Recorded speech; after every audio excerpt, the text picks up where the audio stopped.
There's been a lot of hype surrounding the Atlanta Falcons this offseason, and I'm breaking down why you should be buying that hype around Desmond Ridder, Bijan Robinson, in this revamped defense on today's Locked On Falcons. You are Locked On Falcons, your daily Atlanta Falcons podcast. Part of the Locked On Podcast Network, your team every day.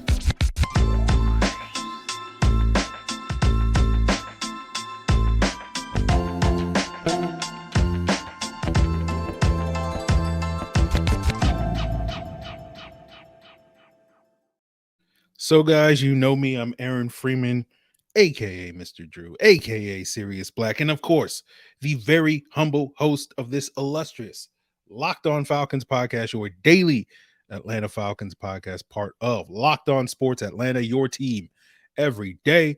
And we thank everyone that makes Locked On Falcons their first listen each and every day. Make sure you follow in the path of the everydayers by subscribing or following for free on YouTube or wherever you listen to podcasts. So today's episode is all about the offseason hype around the Falcons and some of the big tenets of their offseason, such as naming Desmond Ridder as the quarterback, drafting Bijan Robinson in the first round, and how he's going to be this all everything player for their offense. And if all the money that the Falcons spent this offseason on their defense and would select defensive players beyond Jesse Bates, but others like Kaden Elliss, should we be buying the hype on what we get normally this time of year with all the hype for every team in the NFL? And my guest, Everett Glaze of the Falcoholic, will be joining me to buy and sell some of the hypes on some of these things. And so without further ado, let's jump into that conversation. And then later in the episode, I also should point out that we will have Jay Stevens of the Locked On Buckeyes podcast on to talk all about Zach Harrison and whether or not we should be buying the hype on him after the 2023 draft. So without further ado, let's jump into my conversation with Everett Glaze right now.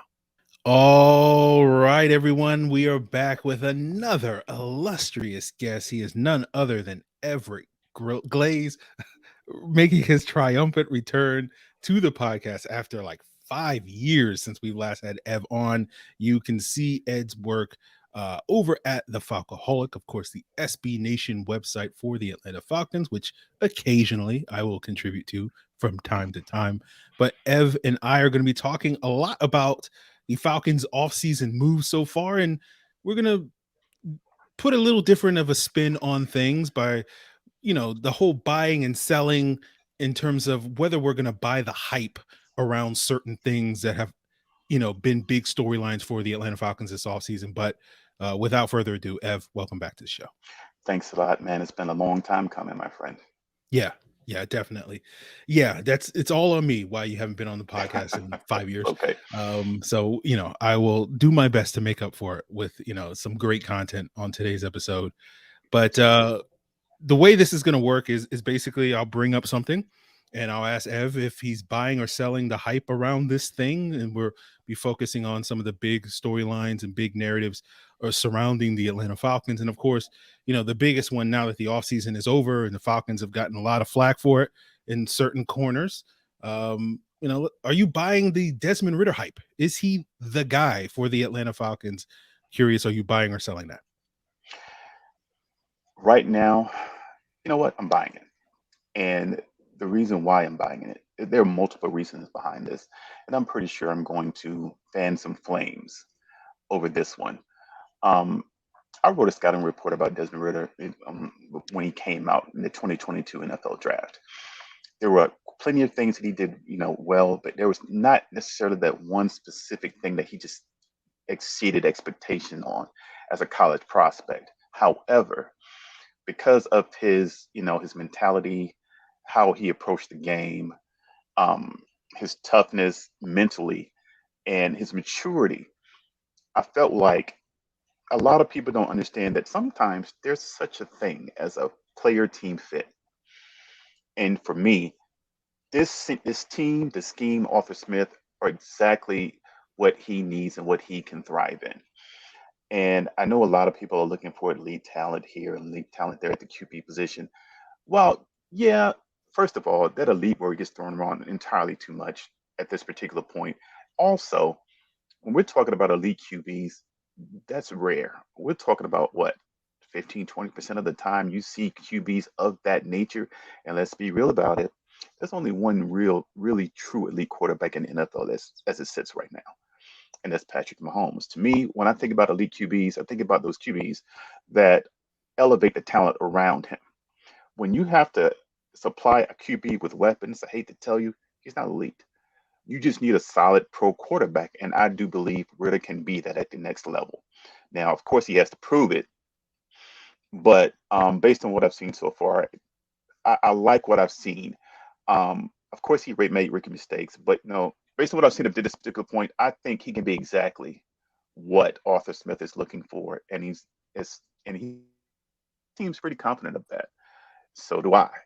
So when it comes to Ritter, yeah, I'm absolutely buying it. I think he will be better at the QB position that people are saying. He will be good, and he will be the QB1 of the future. I think that's fair. I generally agree with that.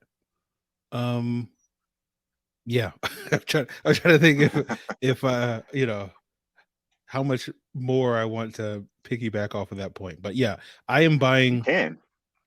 Desmond Ridder as the guy here in Atlanta for the Do foreseeable it, man. future. And the foreseeable future to me is the next 2 to 3 years. Yeah. Probably for the remainder of his rookie contract. And to me, the pivot point for the Falcons, again, this is just me making a semi-educated dart throw at the board. Um, we'll see what the results are on the field to whether or not the Falcons will wind up paying Desmond Ridder. But I generally agree with you. I think Desmond Ridder can be, one of the better quarterbacks in the NFL. Is he going to ever be in the conversation with, as you say, the truly elite quarterback in the league in Patrick Mahomes? No. Will he be in that next tier of quarterbacks where like the Joe Burrows and the Josh Allens, reside? Probably not, but I think he can be in that next group of guys. And I think that's a guy that, most teams would be very happy with what you're getting. And I think for a lot of the reasons that you illustrated with the sort of scheme fit, I do think, and the talent that the Falcons have brought here to Atlanta will help elevate Ridder to that next group of quarterbacks so that we will be having a conversation about him potentially being maybe in the top 8 to 12 quarterbacks in the league in a few years. But obviously, that's the hopes, that's the dreams, that's the hype. And we'll see if he winds up living up to that hype this season and next year. But, speaking of one of those weapons that the Falcons added to help Desmond Ridder, let's talk a little bit about Bijan and whether or not you're buying or selling the hype on Bijan being this sort of transformative presence for the Falcons offense. So we still got more to come, guys, on Bijan Robinson and the Falcons defense and whether Ev is buying the hype on those guys. But we'll get into that as we continue today's Locked On Falcons. But before we get there, guys, if you're looking for that healthy snack that is also delicious, but is low in sugar, low in calories, then I have the thing for you. That is Built Bar, the protein bar that tastes just like a candy bar. And Built Bars are covered in 100% real chocolate. They low in sugar, as I said, low in calories, but they have a whopping 17 grams of protein, and they come in a variety of great flavors. You can get things like peanut butter brownie and coconut almond, cookies and cream. And for years, I've told you to go to built.com. And when you go to built.com, you can get some of their limited time flavors. I know they had the peanut butter puff just dropped recently, and other ones from time to time. And when you do, make sure you use the promo code LOCKEDON15. You'll get 15% off your order. But in addition to built.com, if you're on the go and you're driving past Walmart or driving to Sam's Club, you can also get a Built Bar there. Walk to the pharmacy section in Walmart, grab a 4-bar box of cookies and cream or double chocolate. If you're in Sam's, run in and grab a 13-bar box of brownie batter puff and churro puff. Trust me, guys, you will thank me later. Bijan. Where do I start? What was interesting about draft night was there was you heard it, you know it. There was lots of hype going around where they were going with that eighth pick, and you spoke on it often, and I backed you on it. Yeah. A lot of people did about Bijan Robinson in this. And what was amazing to me is what people couldn't see what we did. And when they made that pick of Bijan Robinson, I think that was the loudest I had been since forever. It's because the reason I am absolutely buying it for multiple reasons. Bijan is off the field. He's the model citizen, and everybody sees that now. He's one of those players as a coach you don't have to worry about off the field. You don't have to worry about the work that he's doing. You don't have to worry about him practicing. You don't have to worry about any of that. He's going to be that player on the field. Wow. And I hesitate to call him a running back because he's more than that. I mean, I've seen him make catches in situations on wheel routes. I mean, he's a nightmare in that particular instance. I mean, pivot routes, everything that you can possibly think of as a receiver, he can do it. And Jeremiah said something about him that I never really thought about or considered, but it makes sense. He's a person that majors in running back, but he can minor in receiver, which he can. You can put him in the slot. I wouldn't be surprised to see him in the X every now and again, or the Z, just because of the capability that he has. So being transcendent, yeah, absolutely. Especially under Arthur Smith. I mean, and it's so funny that I looked at the videos and I saw how Arthur Smith reacted during the during the media conference after the fact. He couldn't stop smiling because he knew the type of player and the type of person that he had and how hard he's going to work. And I had gotten so irritated with some of the people that wanted to bring up the fact that he was a running back and not looking at the full scope of things of him as a player. To me, Bijan Robinson was the most complete overall prospect in the 2023 draft. When you talk about on the field and off the field, he was the most complete prospect, bar none. Because not only does he bring it all on the field, he's a complete offensive weapon. We already mentioned how he is off the field. I just can't wait to see what Arthur Smith does with him on the field, because there's just so much he can do. He's simply a weapon. We talked about 22 personnel. I mean, 12 personnel, 21 personnel. You're going to see so many different personnel groupings and so many formations coming off of it. 22 in empty sets will drive people nuts. I'm not even the offensive coordinator of that team, and I have so many things going off in my head about what we can do with Bijan Robinson. So I can just imagine what Arthur Smith is going to do at this particular point, and I think he can turn this offense into something big. And that's another reason why I feel like the question before about Desmond Ridder, he's going to do well in this offense because one, he has Bijan Robinson in the backfield or out flanked out wide or in the slot. This is one guy I can't wait to see on the field. So yeah, absolutely buying it. Yeah, I'm buying the Bijan hype. I will sell whether or not we're going to see this like week 1, in terms of all this stuff. And so like part of me, the last 6 months has been me hyping up Bijan, and now the next like 3 months of me like, hey, well, like let's slow things down here. Like We're not going to get the fully formed version of all the things that you're just talking about like week 1, but like week 12 maybe we'll get some of those things, but like it's got to start slow and then build upon it. But it is one of those things that I think, sooner rather than later we will start to see Bijan, be this dominant presence in the Falcons offense, be the player that everybody shows up to stop. And then when you're coupling that with what, you hope that Kyle Pitts and Drake London and all these guys live up to this billing as, elite premier players at their respective positions.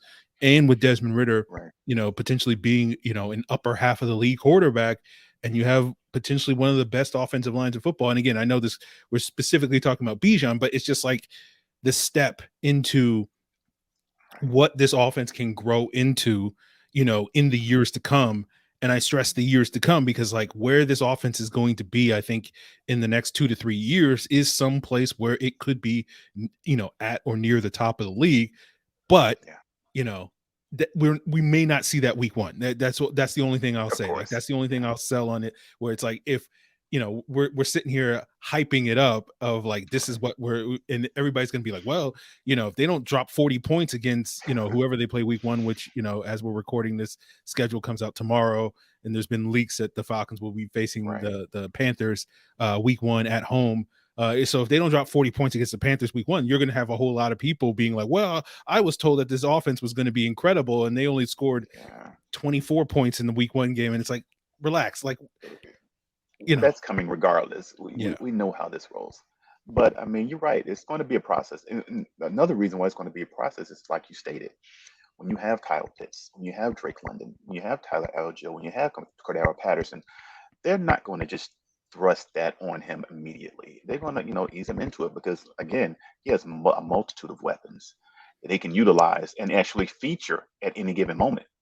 So, yeah, it's going to be a gradual thing. Absolutely. So, yeah, you're right. So I'm selling on that part because there's just so many ways he's going to go with it. And when you least expect it, like you said, later on in the season, we're going to see some Bijan magic in regards to, well, that's my hope anyway. But the Bijan magic after the fact, because like I said, he's just so explosive to me. Absolutely. Yeah. So let's flip to the other side of the ball. We saw the Falcons invest a lot of resources in their defense this offseason. That's led some people saying they didn't invest enough resources in that side of the ball, namely because they took a running back in the first round.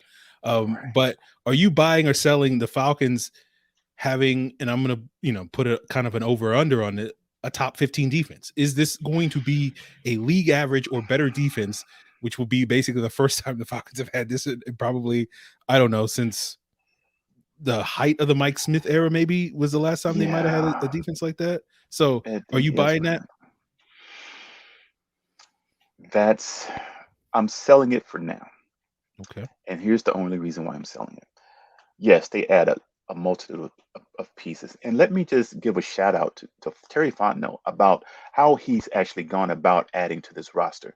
Because, in days of, previous GMs, we'd see like one or two major big moves. Then it just goes quiet after that. He just didn't and just sink all of his cap into 2 or 3 players.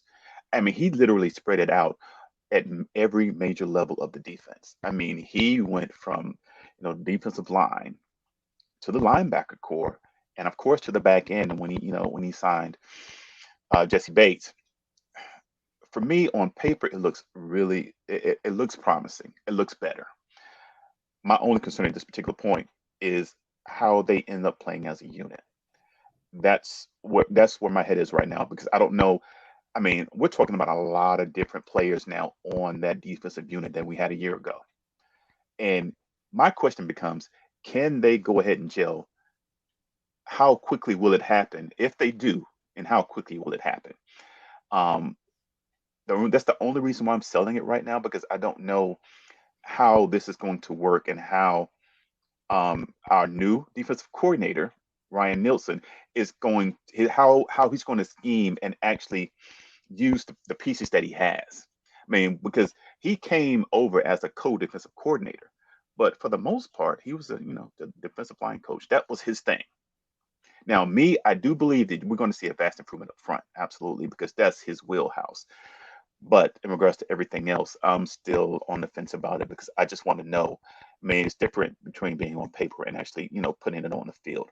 And I think for me, we can't even say coming out of the gate. But while I do think they're going to improve, the chemistry of the unit as a whole will really determine how good they can be and where it actually ends up. I like where we're going, absolutely, because we haven't made these sorts of moves. And how long has it been? It's been a while. Yeah. And I mean, even with, a previous GM, I won't name them, but I mean, just the moves that were made. And they were it always just seems like there was never really a focus on that side of the ball when there should have been more of one. And just to see Terry Fontenot he's so focused on getting the proper group in for that defensive unit. That's refreshing to me to start everything off. Now, will they be a top 15 unit? I'm selling that right now because I don't know how the pieces will fit when it's all said and done with the new defensive coordinator. Because as of right now, he says that would be multiple, but I mean, we're going to see him for the first time at the helm, and what he really has in mind with the personnel that he's been given up to this particular point. So because of that, I'm going to, I'm bringing myself back on that part of it. I mean, do I think they can become that? Yeah. Do I think they will be initially? No. Yeah. It's going to be, to me, it's going to be a gradual process, and it's really going to be about, the chemistry between the coaching staff, the new talent that they have, because like I said, it's quite a bit of turnover at this particular point. Yeah, I think you raised a great point. I think depending on how you count it, they're going to have what, 7 or 8 new starters on the defense side of the ball, Yeah. new DC. Right. So yeah, I can, it's a similar conversation that we just had with Bijan. It's like, okay, well, is that all that going to click and fall into place immediately? Probably not. But I think you're going to see some very promising signs this season of what this defense has the potential to become. But yeah, I think I'm with you on selling it. I think they'll get close. I think they'll get close to like middle of the pack, league average in terms of defense. I think we'll get league average in terms of like sacks, which puts us around that 40 number. So like I think there will be a lot of things that will be top 15-ish this year, but whether the overall unit is on that level, I think I'm with you. I'll probably sell you, but yeah. So yeah, I'm trying to caveat it, but I won't. Yeah. So any other things, Ev, before we duck out of here? Other moves that they were made this offseason that you're particularly high on, or that you have major question marks whether you want to buy or sell those things before we duck out? Yeah, Kaden Elliss was one that I found really intriguing for multiple reasons, and I've seen a lot of people say that they paid him too much money. Now, whether he actually earns his money remains to be seen. But what I do know is that Ryan Nielsen knows how to use it. So for that reason, I think he's going to perform a lot better than people are giving him credit for. I like that move. Of course, I love the Calais Campbell move, but that move right there, I think, will determine in a lot of cases where this pass rush goes this coming season. But that one specifically, I mean, everybody knew Jesse Bates was going down. I mean, it was pretty much, foretold. It might have been the best move they made, but it was the most known move that they made. Kaden Elliss completely caught me off guard. I don't know about you, but it caught me off guard. So, given the money that they gave them, you knew that Ryan Nielsen had a plan in regards to how he was going to utilize him on the defense. Because of that, I think he's going to have a bigger impact than people expect him to be. Okay. Yeah, the Ellis move didn't really catch me off guard because like I did an episode maybe a week or two before free agency, putting together my version of the defense, who I would sign. Jesse Bates was one, and Kaden Elliss was another one. And so for me, like I don't have as many questions about Kaden Elliss because I guess maybe because I did my homework ahead of free agency, so it didn't like sneak up on me. So I was like, yeah, I've watched this guy play. He's pretty good. He'll help the pass rush. He'll help the run defense. He'll do some things in pass coverage. So to me, he checks kind of all the boxes that you're looking for at that position. So I don't personally have any concerns about Kaden Elliss, but as you say, like I've heard a lot more people as of late being like, is this the right move? And because I heard a lot of people, going into the draft being like, oh, I think they might take a linebacker or something early in the draft. And I was like, why would they take a linebacker? They just signed Kaden Elliss. But I think a lot of that's owed to people being a little bit more skeptical of that move. So I am definitely, if there is Kaden Elliss hype out there, I'm definitely buying it. Quick one, by the way, Jeff Okudah. The way I felt about Okudah was I see a lot of people hyping him up. And for me, if Jeff Okudah is half of what he was projected to be, that move is automatically a win. But for me, how well he plays will determine what type of unit that back end will ultimately be, whether it'll be a top 10 or even a top 5. That's another one for me that I'm going to keep my eye on, and I suggest that other people do as well.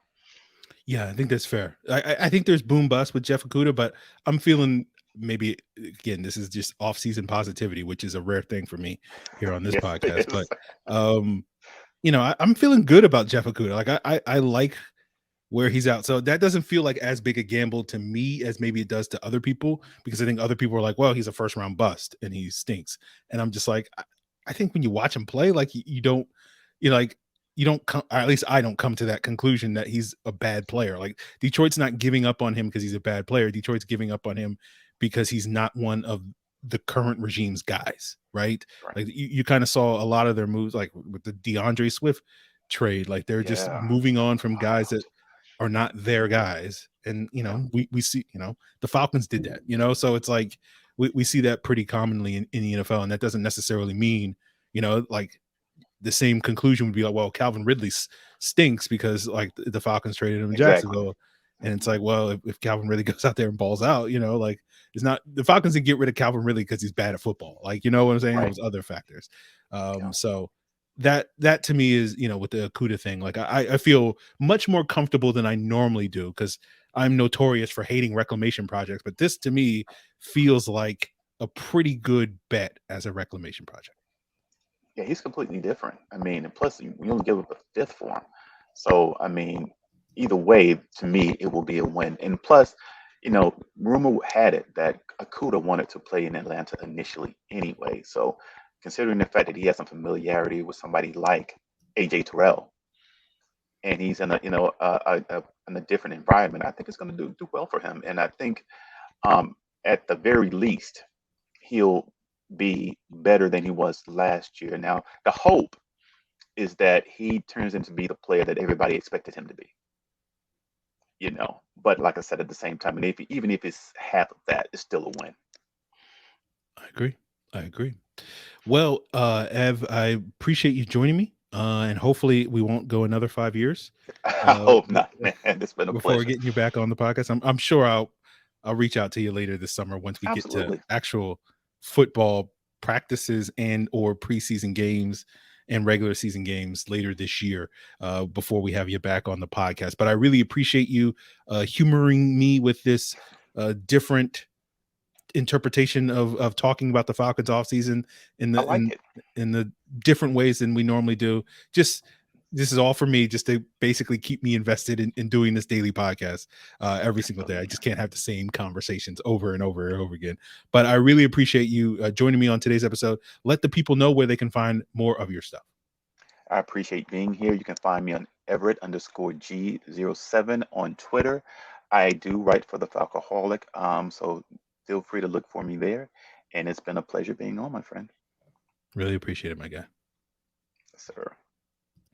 So I want to thank Everett for joining me on today's episode, but we will move the conversation forward and talk about the Falcons' third-round draft selection in Ohio State defensive end Zach Harrison with Jay Stevens of the Locked On Buckeyes podcast, and he's going to share with us some of the concerns he has about Harrison's game, but also some of the strengths that he thinks he will be bringing here to Atlanta. And we'll talk a little bit about why Zach Harrison didn't quite live up to the hype, given that we're talking about hype, given that he was sort of the next in line after, Nick Bosa and Chase Young and all those guys. So we'll continue the hype conversation with Jay Stevens on today's Locked On Falcons.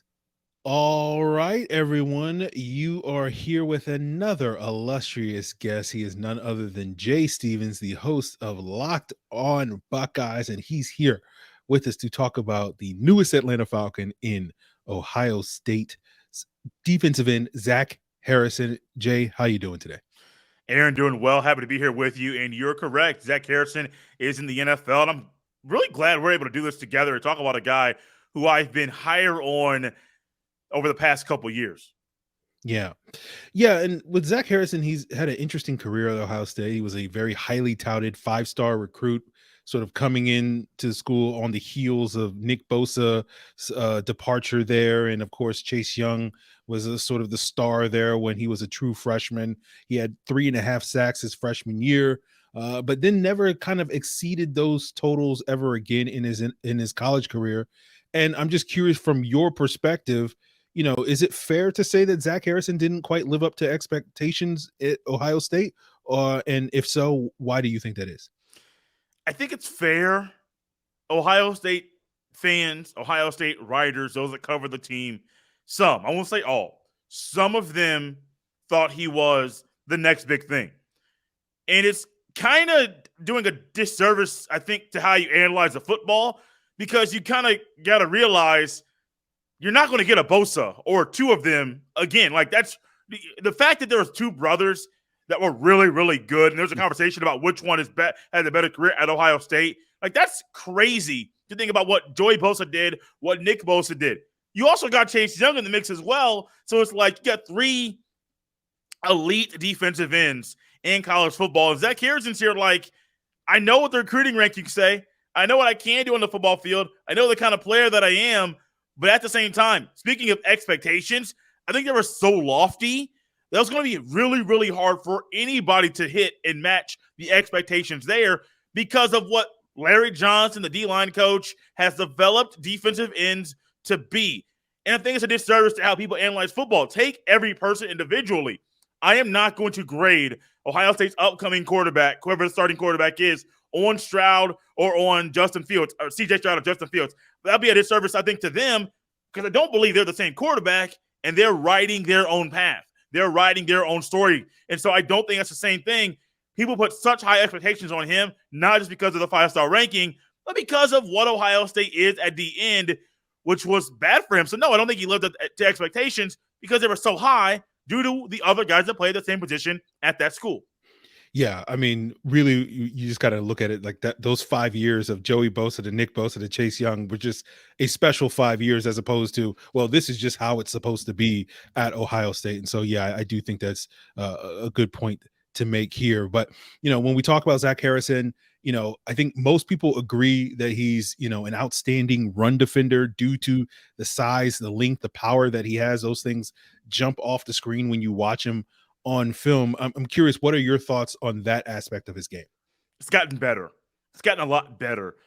I do believe his run-stopping ability is something that will not show up in the stat sheet, or his ability to disrupt the run game. It will never show up in the stat sheet, but I do believe that's something that he has improved on a lot from last year to the year before. And even in 2020, that was my first year covering Ohio State, hosting Locked on Buckeyes. I've been a fan, but I think I watched it with a closer eye at that time, trying to analyze the game. And I remember the Oregon game, week 2 of that season. I think it was Oregon. Was it Oregon that year? I believe it was. And then, no, it could have been Oregon. One of the games, and they played Oregon. I forget it, because that 2020 COVID year, man, that messed everything up. Yeah, it's fine. But I remember that Oregon game, and all of a sudden, it seems like Ohio State's a better team. They have the better talent, all of those things. But what we witnessed from Zach Harrison in that game was he ended up having issues setting the edge, and he was getting exposed in that area. And so I'm sitting here like trying not to be overly critical, but still be critical. But I'm like, if you're a defensive end and in your whatever play it is, you have outside contain, but you're not setting that and keep doing that consistently, it's going to be hard. And so I think he's gotten a whole lot better, and he's learned, I do believe, how to use his length and to think quicker on his feet over the past couple of years at Ohio State. So a player that I have not shied away from being critical of him, because it's just what my eyeballs tell me. It's how I say it on the show. He's gotten better. And I do believe his run-stopping ability is one thing that he can improve on at the next level, but also the Falcons will love, because they're not trying to bring in a guy that's developing that skill. You're just trying to perfect some of the skills he already has. Yeah, I mean, we'll see what he can do under Ryan Nielsen, the new Falcons defensive coordinator. Run fits and gap discipline was a big thing for him in New Orleans when he was the D-line coach there for several years, and we'll see if he can port that over successfully here to Atlanta. But let's talk a little bit about Zach Harrison's pass rush potential, right? That's where the money is made for players like Zach Harrison. And you mentioned Larry Johnson, one of the best D-line coaches in college football, has had a lot of success not only at Ohio State as well as previously at Penn State, producing a lot of NFL talent. Harrison is another one of those guys. But I'm curious, do you feel like Harrison's potential as a pass rusher is still ahead of him? Or, is he scratching the surface? Or do you feel like Ohio State was able to get the most out of him over these last couple of seasons? I don't know if they got the most out of him, but I don't know what to think about him as a pass rusher at the next level. He has signs of being a good one. I wouldn't say elite, but the one thing that was an issue for me, which I believe Larry Johnson and Ryan Day kind of realized, you kind of got to motivate this young man and encourage him to be more consistent. He has flashes. He had good signs, and he's really gotten a whole lot better at batting the ball down. I mean, you see what 6'5", 6'6", whatever he is, tall, long arms. He's done a phenomenal job of getting his hands up and batting the ball down, even if it's quick passes and things like that. He's done that. And so sometimes in a passing game, if you want to get like, hey, can you be a D-end edge rusher and get to the quarterback? Can you disrupt him in the backfield, not just batting the ball down, but can you get in his face? If that's what you're looking for from a defensive end, an edge rusher, you're going to be wanting Zach Harrison to be more consistent. Now, if you can take the totality of an edge rusher and say, well, there are things you can do to disrupt the pass, even at just a step or two behind the line of scrimmage by simply getting your hands up and disrupting the pass or hitting the running back as he's going out for a pass or holding up the tight end for a second and a half. Zach Harrison can do those things. I don't think he's going to be a guy that's going to be consistently leading the Falcons in sacks. I don't think he's that guy. His inconsistency is the one thing that's been somewhat lacking in this area, but I want to hope and believe that he can improve and get better at the next level once he's a full-time pro. Because I always talk about, man, you get away from class, you're not going to class anymore, you're not having that long, busy, structured schedule every single day. I think it's a great thing for Zach Harrison to be like, hey, I'm a pro. I make my schedule, but it's all geared around me being a better football player. No more school, no more class, no more early wake-ups and late nights. Like, it's perfect for him right now. So I think he can be a better player. And I think that the consistency in the pass rushing game is something the Falcons will be looking for. Now, we've talked about the sort of the lineage and the pedigree of Ohio State players, the Bosas. You can go all the way back to Cam Hayward as guys that went on to be stars in the NFL. But it's not just those stars. You have other really good players like Sam Hubbard, Draymond Jones just got paid this offseason. I'm curious, where on that spectrum would you stack Zach Harrison? Is he a guy that has that type of potential to be in the Hubbard or Draymond Jones level? Because it doesn't sound like you think he's going to be the next Cam Hayward at this point in time. Or do you feel like he's going to be, maybe a notch below those guys? Where on that spectrum would you put Zach Harrison?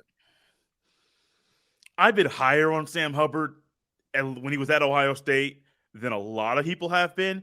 And so when I talk about him, I always try to put it aside, be like, hey, he is one guy that Larry Johnson really developed. He was just overshadowed by the other guys that were on his team. At the same time, I don't know if Sam Hubbard was ever going to be that big elite guy. Once again, I want to believe Zach Harrison can be Sam Hubbard at the next level. I just don't know. The inconsistencies that I've seen, I want to say that it might continue at the next level, but I truly don't know. I'm more so a slight notch below a Sam Hubbard because I'm so high on Sam Hubbard. Like, it's kind of, I've been higher on him when he was in college, and then I've liked him in the NFL for the Bengals. So I think it's more maybe personally, like I just enjoyed watching him. Maybe it's my own bias from 5, 6, 7, 8 years ago that I can't get away from. I don't know, but I think it might be a notch above those guys just because the inconsistencies are there. That may be the word that I keep talking about, or type of play, inconsistency, or looking for consistent play. That's the one thing everybody's wanted in the pass rush game, in the pass run game, or in the run stopping game. You want him to be more consistent. It's just really unfortunate you only got really a few games or over half the games this past year where he was that. If you got that over the past 2, maybe 3 years, you're looking at a different player, possibly a second-round pick, and a guy that NFL teams would be salivating to get. The traits are there. I just wonder if he can consistently put those traits into good use on the football field. So it does sound like you think Harrison is a project, but a worthwhile project for the Falcons to be betting on. Correct. Any other tidbits you want to share about Zach Harrison? Because I do want to pick your brain about Jeff Okudah as well. You're getting a good player. You're getting a team guy. He's not selfish. You didn't really hear about any issues with him, either in the locker room or getting in trouble with the law. You're not getting that kind of guy. And so I understand that Atlanta might provide some things that Columbus did not, as far as the nightlife and the things like that in the entertainment scene. I don't think that Zach Harrison will be a guy that Falcons fans will be like, oh, he's out late. We know what's going to happen next. Now, I think you're getting a really good player, really solid player, really good young man. and looking forward to seeing what he does with the Atlanta Falcons over the next few years. Okay, well, Jay, I'm going to clip those 30 seconds and hold it in my back pocket for the future if something does happen with Zach Harrison, just to throw back at you. But let's talk a little bit about Jeff Okudah, and I want to pick your brain on him, given that he's now getting sort of a second chance here in Atlanta after things didn't quite work out in Detroit, and most people seem to blame injuries. I'm curious, have you sold your Jeff Okudah stock at this point, or you've been hoarding it these last couple of years, waiting for an opportunity like this? Where are you at with Jeff Okudah now that he's in Atlanta Falcon? Kind of hoarding it. I don't want to let it go just yet. I don't want to let the stock go that's in my possession. He's one of those that I'm like, hey, why should I not believe in him? Why should I get off the train? And that's kind of where I have been with him for a while. But yeah, no, I'm still holding the stock, not letting it go yet. Okay, well, I'm looking to buy up Jeff Okudah stock. So if you were selling, I would be willing to get a nice discount on it at buy low, sell high sort of thing. So I'm looking forward to what he's going to do here in Atlanta. I think he's going to be an underrated addition for the Atlanta Falcons, and hopefully someone won't clip this and throw it back at my face, a month or two down the road. But Jay, I really appreciate you coming on, sharing your insights into these former Ohio State players that are now Atlanta Falcons, and let the people know sort of what things you have going on over at Locked On Buckeyes in the coming weeks and months. Thanks for having me on. You can follow me on Twitter at jstevens07. Locked On Buckeyes coming at you 5 days a week, every Monday through Friday on YouTube, on Apple, on Spotify, on the Odyssey app, wherever you get your fine podcasts. You can find Locked On Buckeyes there. It's the offseason, doing a lot of recruiting stuff. You want to stay up to date with Ohio State recruiting, Locked On Buckeyes has you. Also going to be talking a lot about the quarterback competition. It's not set in stone. I know where I am leaning. I don't know if that's where the coaches are leaning. And so we're going to be discussing the quarterback competition, some stuff with Ohio State's defense, and, of course, ramping up to hopefully discussing an Ohio State win over Michigan Thanksgiving weekend. All right, guys, that's going to do it for us here on today's episode. Tomorrow, of course, will be the schedule release. I'll probably wind up doing a live show roughly around 9 p.m. Eastern time after schedule release, if everything goes according to plan, maybe even earlier, 8:30. I'll let you know. Stay tuned. Make sure you subscribe and follow us on YouTube. I'll get that exact date or time for tomorrow for the schedule release, and we'll find out about whether or not, what the Falcons schedule looks like. I'll just give you a heads up. My expectation for this team is kind of like a 9-8 season. So we'll see if once the schedule's all and we got all our ducks lined up in a row, whether or not that number goes up or down. We'll see. But that is the plan for tomorrow to wrap up the week. So that's going to do it for us here. Continue to check out Locked On Falcons. Make us your first listen each and every day. Again, shout out to all my everydayers that do so. Make sure you subscribe, follow for free on YouTube or wherever you listen to your podcast. Locked On Falcons is, of course, part of the Locked On Podcast Network, your team every